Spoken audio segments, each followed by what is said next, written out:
imbabazi Bukivle dans gusaba imbabazi kandi na Esther Monisha nongeye kubashimira kandi ukuntu natwihanganiye muri hangana batwibwira tukagorana twagize n'ibyo mwabonye hariho biri inyuma yacu bimwe mwabibonye mugabo bimwe mwabitahukiwe ikinini nza kuvuga ku ruhande rwa Bukivle byose dufise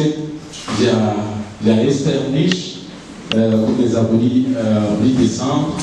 biranisha guca make tubasigurira ivyo bikorwa navyo si bindi bategura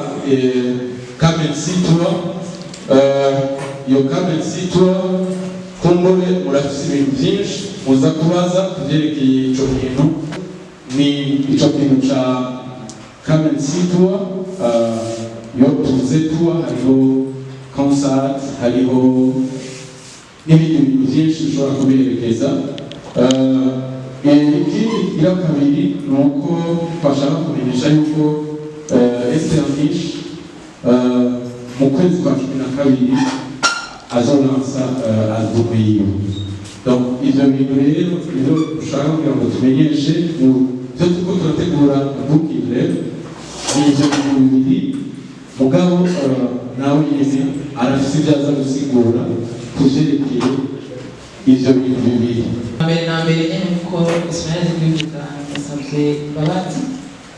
kuba byasabye agaciro n'ibyo yatubwiyeko mbere hanini kwari kugira ngo dushyire hanze ibyo tugiye gukora nizo igikorwa cya Kamensi nk'uko yabivuze tuko turategura iyindi mirimo itandukanye harimo ayo matuwa concert zo presenter indirimbo so rero nibaza yuko kuri umunsi yango twaje mu tuganireko hari ibyo mufise tubaza nta ngorane turiteguye gushora ntabwo twahisemo izo ntara zine nuko bwa mbere twagerageje turaba bivanye n'intara kwanza ziri tuvuga ko zijya hejuru cyane zirayagiza cyane ibintu bijyanye n'umuziki turavye uravye nka Ngozi Gitega cyangwa intara zishobora kuba ziri mu gihugu so rero izo ntara zine twiyumviriye ko hari izo twadodaguye Ngozi Gitega Rumonge na Muyinga na Bujumbura donc ni tubiravye n'izo ntara ziserebra cyane iyo habaye ibintu bijyanye n'amayevenema y'umuziki niyo mpamvu twashoboye kuzihitamwo hama si ukuvuga ko arizo tuzokoreramo gusa bivanye n'ukuntu gahunda zishobora guhinduka cyangwa turavye tuge turaraba uko ibintu vyagiye biragenda turashobora kuzokongeramo hanyuma donc tukaba projet ndende mugabo nizo ntara twashinye gutangurira kwanza izo zine si ukuvuga ko twahisemo gusa zine kuko nizo twashinye gutangurana nazo ico gikorwa yuko projet nabivuze kuva kare projet abari ndende nkuko ntaroni ishuye kare avuga ivy'intara ko twahisemo intara zine si ukuvuga ko nizo twahisemo gusa ndabisubiyemo ahubwo nizo twahisemo gutanguriramo kuko iyo umuntu akoze tuba nk'uko tuvuze ni projet ndende so birashobora kubandanya atari Kamensi tugakusa niyo bikabandaniza mu biti kuko iyi ndirimbo deja ndiko ndayandika niyumvire tubiri kuri vision nyinshi canke ndende itazogarukirana gufi so nibaza yuko bizobandanya hama izina rya album y'indirimbo nibaza yuko tuzobimenyera kuri mamedia ku basanzwe bakurikirana cyane kuvuga muzobimenyeshwa ko tuko turabitegura mugabo izina rya album niryo kwitondera so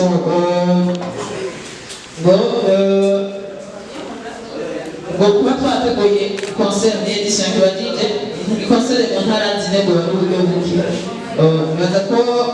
atari uburyo bwo kwikomptere yarumvije ko ubwo bari uburyo buke cyangwa ari strategy okay ivyo ngiranishije justement sinazo ko uburyo bwo kwikomptere cyangwa je strategy hama umuntu arakora d'abord kuko nta muntu yinjiza umutahe uko nyene ngo agiye gucuruza cyane umutahe wose cyane hari ikintu bita kugira kugeza iyo ugeze tukabona inzira zirakunze ni ukuvuga ko biguhaye icyizere cyangwa bikaguha ibyama bituma ushobora gutravesa ukabandanya ugashika aho wifuza gushika nibaza yuko atangorane ubandanije iyo proje. So nibaza yuko rero nyuma yo gukorera muri izo ntara zine bivanye n'ivyamwa tuzoba twahakuye vyiza, turafise gahunda ndende bitahavuye naho tuzobandanya kuko twebwe twateguye strategy yacu. Ko ari kugeza hamwe mu ntara ya mbere canke zibiri za mbere mutoronka abantu nk'uko mwamwa biteguye muca mpagarikira ngaho nyene. Oya kuko dufise iyi gahunda itajanye n'iyo onye ngo kuvuga ko ari tuba gusigaragara. Donc nivyo navuga yuko indirimbo niba umuntu aba yarayanditse hari izindi projet canke ibindi ariko araviza gushikako. So twe dufise ukuntu twe twipanze twipanze gutyo onye nk'ubwo buryo ego turakoresha izo ntara zine nk'uko bitakugeza hama navuga ati iyo tugejeje bitanu dukoresha indi strategy y'iwacu mugabo bidaza kwica gahunda dufise yo kubandanya tuba mu zindi ntara. Neza ko nashishuye ikibazo gikurikira hama kibara zo kibandanya reka nishure mu gica Kinshasa no kuvanga na Kamezi neza ko bitazovanga bivanye n'amatariki canke amezi bizokorerwa kandi Kinshasa umuntu azokubitirayo nkore kuko bibaza yuko ashobora kumarayo iminsi